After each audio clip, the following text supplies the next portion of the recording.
Et si tout s'écroulait demain matin? Imaginez vous réveiller dans un pays où votre salaire ne permet plus d'acheter du pain, où les rayons des supermarchés sont déserts, et où la violence explose dans les quartiers. Ce cauchemar n'est pas tiré d'un thriller dystopique, c'est le quotidien brutal de dizaines de millions d'êtres humains en ce moment même. En 2026, 12 nations tanguent dangereusement au bord du précipice économique. Des États où les prix galopent plus vite que les salaires, où les créanciers frappent à la porte, et où le chaos politique paralyse toute tentative de redressement.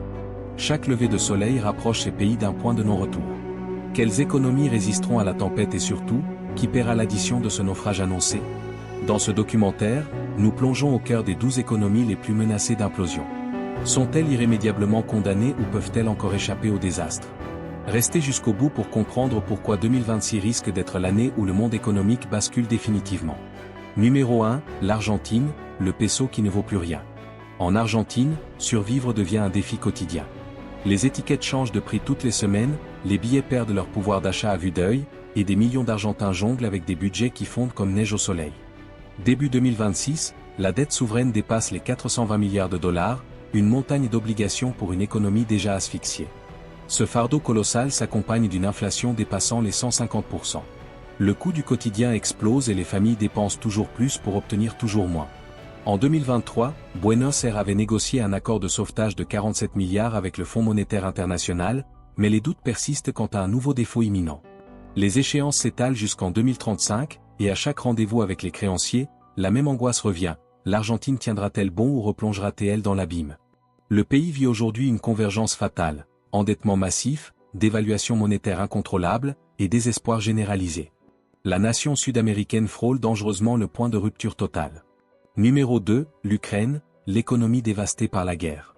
Depuis 2023, l'Ukraine subit une guerre totale qui dévaste ses territoires. L'invasion par les forces russes a laissé le pays en ruine complète. L'appareil économique est paralysé, les infrastructures vitales sont pulvérisées, et des secteurs clés comme l'agriculture et la production industrielle sont à l'arrêt complet. Pour éviter un écroulement total, Kiev doit désormais restructurer massivement son endettement privé. Privée de ressources suffisantes pour respecter ses engagements financiers, la nation est maintenant dans une dépendance absolue vis-à-vis de l'aide occidentale. Les flux de capitaux internationaux permettent à l'Ukraine de maintenir une apparence de stabilité minimale, mais sans résolution rapide du conflit armé, cette dépendance risque de devenir permanente et structurelle. Tant que les combats persistent, l'économie ukrainienne est en mode survie pure. Le pays ne pourra pas se reconstruire tant que le conflit continuera de consumer ses ressources humaines et matérielles. L'avenir économique de l'Ukraine est inextricablement lié à la durée et à l'issue de cette guerre dévastatrice qui la ravage jour après jour. Numéro 3, le Venezuela, l'effondrement d'un géant pétrolier. Le Venezuela, jadis l'une des nations les plus prospères du continent latino-américain grâce à ses réserves pétrolières colossales, incarne désormais un cas d'école de l'implosion économique totale. Depuis 2018, le pays s'enfonce sans répit dans une spirale catastrophique. La dépendance quasi exclusive aux exportations d'or noir a provoqué un effondrement du produit intérieur brut lorsque les cours du brut se sont écroulés. Mais aujourd'hui, la catastrophe transcende largement le secteur énergétique. 84% de la population survit désormais sous le seuil de pauvreté absolue, tandis que l'hyperinflation continue de pulvériser le pouvoir d'achat quotidien. Chaque matin, les bolivars perdent encore davantage leur valeur nominale. Le pays est également paralysé par une impasse politique totale. Le régime contesté et marginalisé rend toute tentative de restructuration financière pratiquement irréalisable. Caracas a déjà fait défaut sur l'essentiel de sa dette extérieure, et les embargos internationaux ne font qu'aggraver le désastre. Le Venezuela est prisonnier d'un engrenage mortel, dépendance pétrolière, paralysie gouvernementale permanente et appauvrissement exponentiel. Sans transformation radicale et compromis politique, la nation continuera sa descente aux enfers économiques. Numéro 4, le Sri Lanka, le paradis devenu enfer économique. Une île paradisiaque qui attire par ses plages de rêve et sa biodiversité exceptionnelle, mais sous cette carte postale se dissimule un marasme économique sans équivalent récent. En 2023, le Sri Lanka a été contraint de proclamer son incapacité à honorer une dette de 86 milliards de dollars, plongeant instantanément le système économique dans la tourmente. Pour éviter l'apocalypse totale, Colombo a entrepris un rééchelonnement drastique de ses obligations. Les pourparlers avec les bailleurs internationaux ont permis d'éviter le pire scénario, mais les obstacles demeurent titanesques. Les réserves en devises du Sri Lanka, autrefois quasi inexistantes, restent insuffisantes pour financer les achats critiques de carburant, de nourriture et de produits pharmaceutiques. Malgré quelques signaux timides de récupération, la fragilité perdure.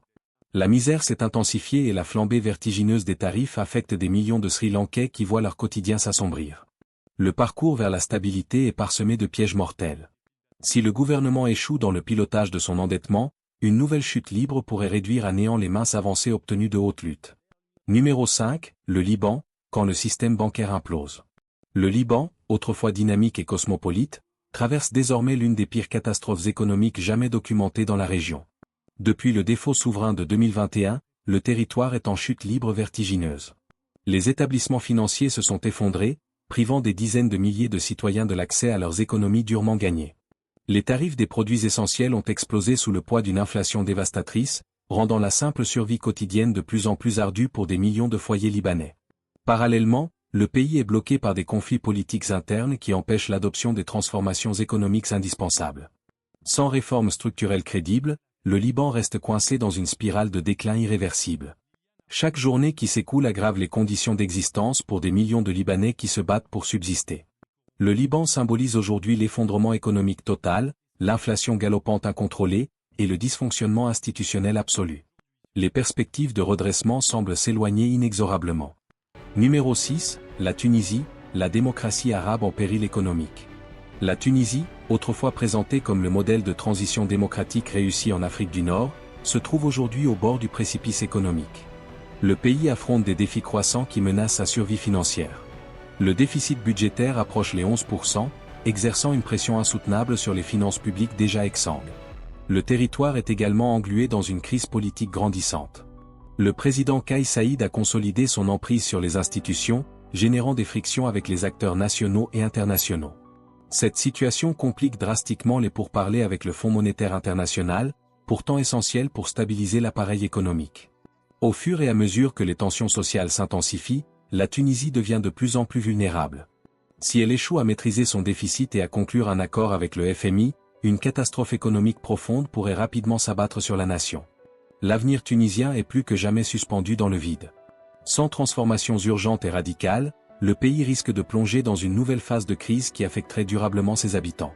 Numéro 7, le Pakistan, la tempête parfaite économique. Le Pakistan est aujourd'hui englouti dans une tourmente économique qui menace d'anéantir ses fondations. La balance commerciale est sous tension extrême, les réserves en devises s'évaporent à vitesse grand V, et l'endettement extérieur ne cesse de s'alourdir. Les achats d'énergie, indispensables au fonctionnement économique, sont devenus un poids écrasant. La hausse mondiale des tarifs du pétrole et du gaz naturel pèse lourdement sur le budget national, rendant l'accès aux ressources vitales de plus en plus problématique. Au-delà de ces épreuves économiques, le Pakistan est plongé dans des tensions politiques internes dévastatrices. Les affrontements au sommet fragilisent la gouvernance, rendant l'application de réformes indispensables quasiment impossible. Le Pakistan se trouve face à un choix décisif. Si l'assistance internationale, notamment celle du Fonds monétaire international, ne parvient pas à combler les trous budgétaires béants, le pays pourrait se retrouver au bord du défaut de paiement immédiat. Sans un appui financier rapide et des transformations économiques en profondeur, l'effondrement pakistanais pourrait devenir inéluctable, avec des répercussions dramatiques pour toute son économie et sa région. Numéro 8, l'Égypte, le géant arabe sous pression. L'Égypte, nation pivot du monde arabe, traverse une phase de turbulences économiques inédites avec un endettement colossal et une fuite massive de capitaux étrangers. L'économie égyptienne tangue dangereusement. En réaction à cette crise profonde, le gouvernement a dévalué la livre égyptienne de près de 18% dans une tentative désespérée de protéger les réserves en devises étrangères. Malgré ces initiatives radicales, la situation demeure critique. Les finances publiques subissent une pression constante et les investisseurs retirent des milliards de l'économie, accentuant la dépendance du Caire à l'assistance extérieure. La capacité de l'Égypte à maintenir ses paiements en 2026 est désormais hautement incertaine.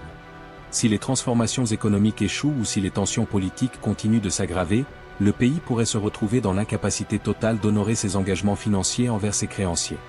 L'Égypte se trouve aujourd'hui à un carrefour historique décisif.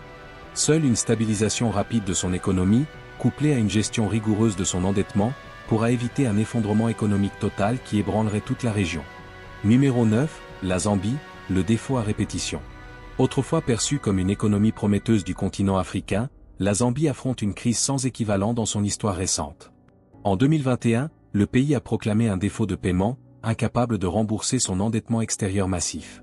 Depuis, Lusaka lutte pour restructurer cette dette gigantesque tout en négociant avec des créanciers privés et multilatéraux aux intérêts divergents. La situation reste extrêmement précaire et volatile. Une large part de la dette commerciale n'a toujours pas été résolue malgré les efforts acharnés du gouvernement pour trouver un compromis acceptable. La Zambie pourrait bien faire face à un nouveau défaut dans les mois à venir alors que l'économie peine à redémarrer. Les exportations de cuivre, autrefois colonne vertébrale de l'économie, ne suffisent plus à stabiliser la situation budgétaire. Les tensions sociales montent en flèche face aux mesures d'austérité imposées par les institutions internationales, plongeant la Zambie dans une spirale de crise encore plus profonde et déstabilisante. Si la Zambie échoue à restructurer efficacement son endettement et à relancer sa croissance économique, un nouvel effondrement pourrait s'abattre sur le pays, exacerbant encore davantage la crise sociale et politique. Numéro 10, le Kenya, le pilier de l'Afrique de l'Est menacé. Le Kenya, pilier économique de l'Afrique de l'Est, fait aujourd'hui face à une crise financière d'une ampleur inédite. La dette publique du pays grimpe rapidement, atteignant des seuils critiques qui alarment les observateurs internationaux. L'impossibilité d'accéder aux marchés financiers internationaux aggrave considérablement la gestion de cet endettement croissant. En 2026, le Kenya fait face au spectre d'une crise majeure alors que l'économie est déjà fragilisée par une inflation galopante et un taux de pauvreté en augmentation constante. L'administration tente de stabiliser l'appareil économique, mais les défis sont monumentaux et interconnectés. Si les échéances de remboursement ne sont pas gérées avec efficacité, le risque de défaut deviendra une réalité concrète, entraînant une crise économique profonde aux répercussions régionales. L'avenir du Kenya repose désormais sur sa capacité à naviguer dans cette tempête financière sans précédent. Les décisions qui seront prises dans les semaines et mois à venir seront déterminantes pour éviter l'effondrement total de l'économie africaine. Numéro 11, El Salvador, le pari risqué du Bitcoin. En 2022, le Salvador est devenu le premier État au monde à adopter le Bitcoin comme devise légale, une décision audacieuse qui a fait sensation internationalement. Mais si cette initiative a suscité l'enthousiasme de certains cercles technophiles, elle a aussi provoqué de vives inquiétudes chez les institutions internationales, en particulier le Fonds monétaire international qui s'alarme de l'impact de cette stratégie sur la stabilité macroéconomique du territoire. Depuis l'adoption des crypto-monnaies, les relations entre le Salvador et le FMI se sont gravement détériorées, compliquant drastiquement l'accès aux financements internationaux traditionnels. La volatilité extrême des crypto-monnaies a accentué les tensions économiques alors que le pays tente de rembourser ses dettes dans un climat d'isolement financier croissant. Le président Nayib Bukele continue de défendre obstinément ce choix innovant, mais les risques financiers s'accumulent dangereusement. Si le Salvador ne parvient pas à gérer son endettement efficacement, le pays pourrait sombrer dans une crise économique profonde, surtout si les fluctuations erratiques du Bitcoin se poursuivent sans contrôle. Alors que le pays persiste dans cette voie risquée et controversée, le Salvador pourrait se retrouver de plus en plus marginalisé financièrement, ce qui mettrait gravement en péril sa capacité à gérer ses obligations économiques à long terme. Numéro 12, Bangladesh, le tigre asiatique qui trébuche. Autrefois présenté comme un modèle de croissance économique rapide en Asie du Sud, le Bangladesh se retrouve aujourd'hui confronté à des tensions économiques croissantes et alarmantes. Avec une inflation galopante et une dette publique en hausse constante, l'instabilité économique du territoire ne cesse de s'aggraver jour après jour. Le coût de la vie a explosé de manière spectaculaire, et les dépenses publiques ne cessent d'augmenter, exerçant une pression immense sur les ressources financières limitées de l'État. Si des transformations économiques ne sont pas rapidement mises en œuvre, le Bangladesh risque de plonger dans une crise de l'endettement qui pourrait anéantir des décennies de progrès économiques et sociaux chèrement acquis. Malgré des tentatives pour stabiliser la situation macroéconomique, la dette publique continue de croître inexorablement, laissant l'économie bangladaise dans une position extrêmement précaire et vulnérable. Si ces tensions ne sont pas contenues rapidement, le pays pourrait perdre définitivement sa capacité à soutenir sa croissance économique. Le futur du Bangladesh repose sur sa capacité à implémenter des réformes économiques rapides, profondes et efficaces. Sans une gestion rigoureuse de l'inflation et de l'endettement public, le pays risque de se retrouver face à une crise économique majeure aux conséquences dévastatrices. Conclusion.